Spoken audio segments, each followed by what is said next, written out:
Hello friends, welcome to Telugu law students. Second పేజ్కి సంబంధించిన details ఈ వీడియోలో చూద్దాము. సెకండ్ ఫేజ్ ఎప్పుడు ఉంటుందని చెప్పి చాలా మంది అడుగుతున్నారు. మరొక 10 రోజుల్లో అయితే సెకండ్ ఫేజ్కి సంబంధించిన నోటిఫికేషన్ ఈ విధంగా రిలీజ్ అవ్వడం జరుగుతుంది. ఇది 2024కి సంబంధించిందండి. Detail notification for second and final phase of web counselling. Second పేజే ఇంకా ఫైనల్ పేజ్ అనమాట అండి. ఇంకా థర్డ్ పేజ్, ఫోర్త్ పేజ్ అలాంటివి ఏమీ ఉండదు. సెకండ్ అండ్ ఫైనల్ అనమాట ఇది. తర్వాత ఇది అయిన తర్వాత స్పాట్ అడ్మిషన్ అని ఉంటుంది. దానికి కూడా నోటిఫికేషన్ రిలీజ్ చేస్తారు. అది కూడా ఇంచుమించు ఒక 15 నుంచి 20 రోజుల తర్వాత అయితే మనకు రిలీజ్ అవ్వడం జరుగుతుంది. లాస్ట్ ఇయర్ అయితే మనకు సెప్టెంబర్ 17న మనకు రిలీజ్ అవ్వడం జరిగింది. ఈ నెల కూడా 15 నుంచి 20 లోపులో మనకు రిలీజ్ అయ్యే అవకాశాలు అయితే ఉన్నాయి. సెకండ్ పేజ్కి ఎవరెవరు వెళ్ళాలి అనేది ఇప్పుడు చూద్దాము.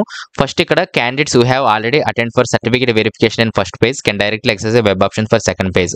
ఫస్ట్ పేజ్లో ఎవరైతే సర్టిఫికేట్ వెరిఫికేషన్స్ ఇవన్నీ కూడా అయిపోయి ఉన్నాయో వాళ్ళు డైరెక్ట్గా వెబ్ ఆప్షన్స్ అయితే పెట్టుకోవాలి అని చెప్తున్నారు. ఇంకా ఫీ పేమెంట్ అవన్నీ పే చేయాల్సిన అవసరం లేదు.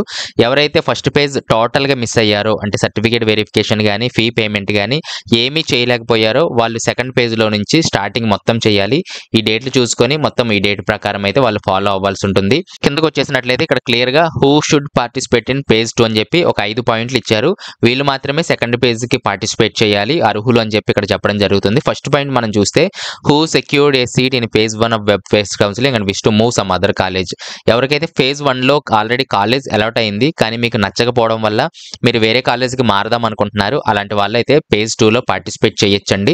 Candidates who participated in phase 1 web based counselling and could not secure a seat. Phase 1లో పార్టిసిపేట్ చేసినప్పటికీ కూడా సీట్ రానటువంటి వారు ఎవరైతే ఉన్నారో వారు పేజ్ 2లో అయితే మళ్ళీ వెబ్ ఆప్షన్స్ అయితే పెట్టుకోవచ్చు. థర్డ్ పాయింట్ చూస్తే candidates who did not participate in phase 1 even though he called for counselling. కాబట్టి అసలు పార్టిసిపేట్ చేయని వారు, పేజ్ 1లో పార్టిసిపేట్ చేయని వారు ఎవరైతే ఉన్నారో వారు కూడా పేజ్ 2లో అయితే పార్టిసిపేట్ చేయొచ్చు. ఫోర్త్ పాయింట్ చూస్తే candidates who were allotted a seat but didn't report. Phase 1లో సీట్ వచ్చింది కానీ వాళ్ళు డైరెక్ట్గా కాలేజ్కి వెళ్ళి రిపోర్ట్ చేయకపోతే వాళ్ళకి కూడా సీట్ పోవడం జరుగుతుంది. కాబట్టి పేజ్ 2లో వాళ్ళు కూడా పార్టిసిపేట్ చేయొచ్చని చెప్తున్నారు. నెక్స్ట్ పాయింట్ చూస్తే candidate already seat in phase 1 but cancel his phase 1లో సీట్ వచ్చింది కానీ కొన్ని అనివార్య కారణాల వల్ల ఆ సీట్ అనేది క్యాన్సిల్ అవడం జరిగింది. ఇలాంటి వాళ్ళు కూడా పేజ్ 2లో అయితే పార్టిసిపేట్ చేయొచ్చు అనేది చెప్పడం జరుగుతుంది. కింద అదర్ పాయింట్స్ కూడా మనకి ఇవ్వడం జరిగింది, ఒకసారి ఇది కూడా చూడమంటున్నారు. Options exercise for first phase will not be consider. First phase లో ఏవైతే కాలేజెస్ సెలెక్షన్ చేశారో అవి సెకండ్ పేజ్ కి వెళ్ళవు. మళ్ళీ ఫ్రెష్ గా అయితే వాళ్ళు ఆప్షన్స్ అనేది సెలెక్ట్ చేసుకోవాలి, అంటే కాలేజెస్ అనేది ఫ్రెష్ గా సెలెక్ట్ చేసుకోవాలని చెప్పి 1-2 పాయింట్లు వాళ్ళు చెప్పడం జరుగుతుంది. తర్వాత మూడో పాయింట్ చూస్తే ఫస్ట్ పేజ్ లో ఆల్రెడీ సీట్ అలాట్మెంట్ అయింది, మీకు కాలేజ్ నచ్చింది అనుకున్నట్లయితే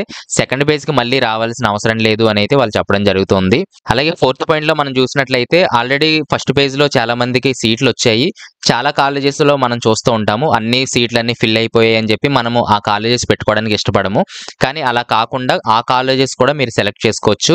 ఆ కాలేజ్ నుంచి కూడా వేరే కాలేజ్కి వెళ్ళే వాళ్ళు ఉంటారు, వేరే కాలేజ్కి ఆ కాలేజ్కి వచ్చే వాళ్ళు ఉంటారు. వేకెన్సీస్ అనేది మేబీ ఏర్పడచ్చు. కాబట్టి ఆల్రెడీ ఫిల్ అయిన కాలేజెస్ కూడా సెకండ్ పేజ్ లో అయితే పెట్టుకోవచ్చు అని అయితే వాళ్ళు చెప్పడం జరుగుతుంది. ఈ విధంగా మళ్ళీ ఒకసారి అర్థం కాకపోతే రీడ్ చేయండి. కింద మనకు ఇంకొక నోట్ పాయింట్ ఇవ్వడం జరిగింది. ఇక్కడ ఏం చెప్తున్నారంటే పేజ్ 1లో మీకు ఒక సీట్ అనేది అలాట్ అయింది కానీ మీరు సెకండ్ పేజ్ కి వెళ్ళడం జరిగింది. పేజ్ 2లో కూడా మీకు ఒక కాలేజ్ రావడం జరిగిందండి. ఆ కాలేజ్ నాకు నచ్చలేదు, నేను ఫస్ట్ పేజ్ కి వెళ్ళిపోతానంటే పేజ్ 2లో ఆల్రెడీ కాలేజ్ వచ్చింది కాబట్టి పేజ్ 1లో ఉండే కాలేజ్ ఆటోమేటిక్ గా క్యాన్సిల్ అవడం అయితే జరుగుతుంది అంటున్నారు. మీకు నచ్చినా నచ్చకపోయినా పేజ్ 2లో వచ్చిన కాలేజ్ లోనే కంటిన్యూ అవ్వాల్సి ఉంటుంది అని చెప్తున్నారు. అలాగే పేజ్ 2లో వచ్చింది అయినా మీకు నచ్చలేదు అని మీరు రిపోర్ట్ చేయనట్లయితే పేజ్ 1లో ఆటోమేటిక్ గా కాలేజ్ క్యాన్సిల్ అవుతుంది. కాబట్టి పేజ్ 2లో మీరు ఒకవేళ రిపోర్ట్ చేయనట్లయితే పేజ్ 2 కూడా కాలేజ్ పోతుంది. ఇలా 2 కాలేజెస్ లో సీట్లు అయితే మీరు పోగొట్టుకునే అవకాశం ఉంది అని చెప్పి అయితే ఇక్కడ చెప్పడం జరుగుతుంది. ఇవి ఫేజ్ 2కి సంబంధించిన విషయాలు. దీంట్లో ఏమైనా కామెంట్స్ ఉన్నట్లయితే కింద తెలియజేయండి, రిప్లై ఇవ్వడానికి ట్రై చేస్తాను. లేదా నాతో డైరెక్ట్ గా మాట్లాడాలంటే కాల్ మీ 4 యాప్ లో నుంచి మాట్లాడొచ్చు. నిమిషానికి 3 రూపీస్ ఛార్జ్ చేయడం అయితే జరుగుతుంది. నెక్స్ట్ వీడియోలో మళ్ళీ కలుస్తాను. Thanks for watching.